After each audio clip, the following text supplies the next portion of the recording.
He's the sort of horse, he's got a little bit more laid back about the whole thing these days, and consequently I think you'll find he will come on, because race will always just sharpen them up a little bit. And as I say, he's got more laid back about his work in the last sort of, when he first came from France, he was trying to do everything in a huge great rush.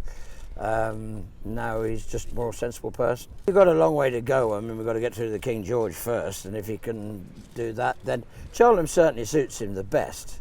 It's a good, I think stamina is his strength, and Haydock wasn't exactly, Ruby's dictated and controlled the race really. But in fairness, I'm not saying the race itself didn't suit us that way, but it probably was a good thing for the future from our horse's point of view. And it meant he didn't get a thumping hard race. King George is the next plan. That's a different track altogether. And Cheltenham, as far as the Gold Cup is concerned, that probably is a better track for him.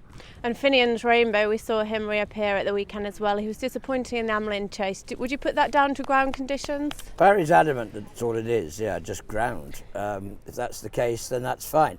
It leaves us in a bit of a predicament. I don't like going into races like the King George on the back of something as unsatisfactory as that. But if you can't find any reason for it, you've got to just go onwards and upwards and go forwards and hope.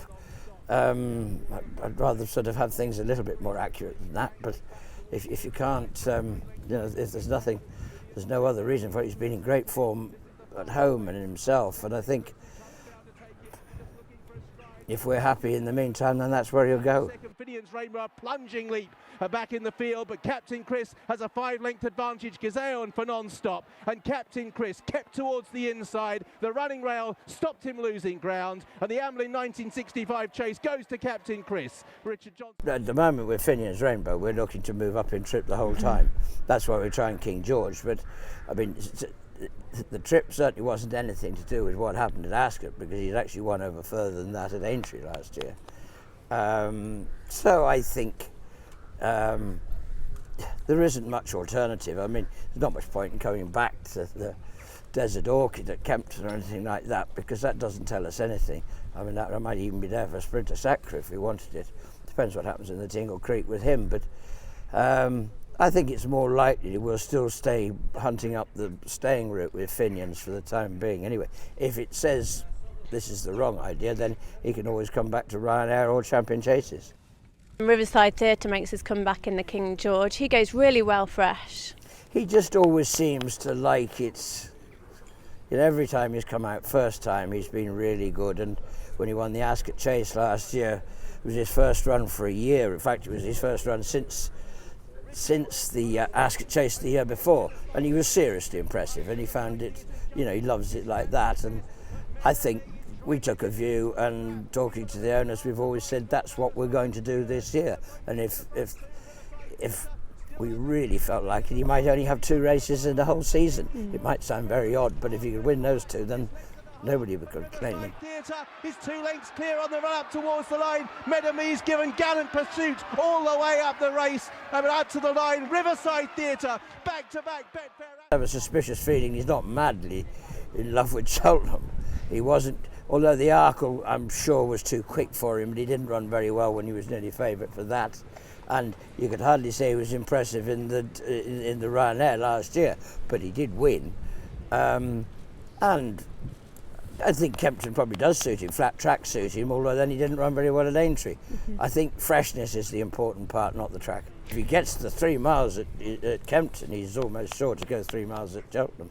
Bobsworth is getting ahead of Steam Up, but Invictus has 4 lengths in hand over the last and has jumped it really well. Alfie Spinner and Bobsworth in second, off up the run-in, and it's Invictus who leads by 3 to... Will he go for the Gold Cup?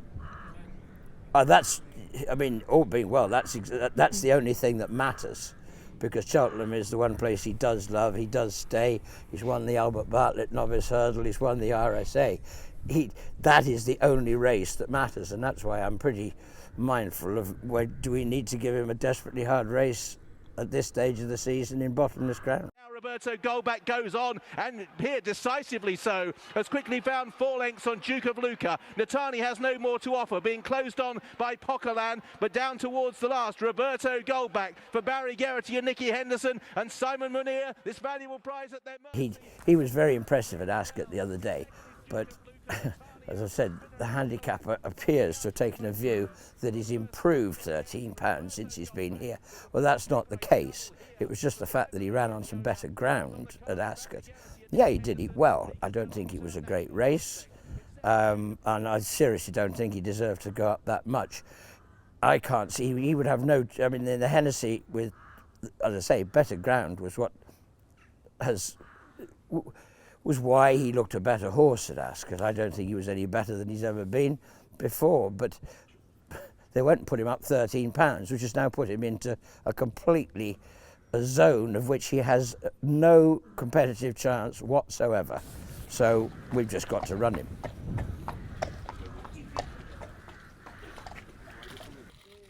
We always said last year that we were lacking pacemakers, and that was up until Cheltenham.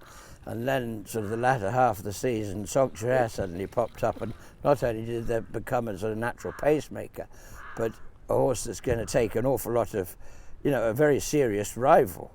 And we know he goes a good gallop. I mean, the good thing about this horse is we know he's got a very high cruising speed as well. So you'd be hopeful we can keep tabs on Sanctuary. He's not going to get away, but it'll be a fascinating clash. Come on, baby. Come on. Come on. Come on. Who's that? Who's that? Hey.